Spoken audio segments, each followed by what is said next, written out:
আপা আমার ভাড়াটা।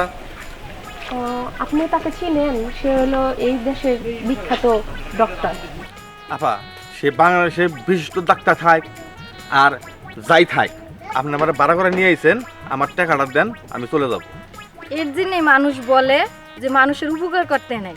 আমি আসলাম আপনাকে গ্রামের মানুষগুলারে চিকিৎসা করার জন্য, আর আপনি আমার কাছে টাকা চাইতেছেন। আমি অত কিছু বুঝি না আপা, আপনি উপকার করেন আর যাই কিছু করেন, আপনি আমার টাকা দেন তো। আপনি বুঝতেছেন না। আরে থাম, তুই বুঝতে পারতেছ না এত সমস্যা, এত টাকাটা দরকার। তুমি টাকাটা দিতে না পারি তাহলে চিকিৎসা তো করতে পারি। চিকিৎসা করে দেখি তার কি সমস্যা, তার ঔষধ দিয়ে দিই, তাহলেই তো হয়। আর আপা আমার কোনো চিকিৎসা করতে হবে না, আমার তো কোনো অসুখ বিসুখ নাই। কি একটা জ্বালা যন্ত্রণা বললাম, আমার টাকা দেন তো। আর আপনি তো দেখলেই বোঝা যায় আপনি অসুস্থ, আপনার চিকিৎসা করে দেখি। আমার কোনো অসুখ বিসুখ নাই, আমার টাকা দেন, আমি যাবো গা।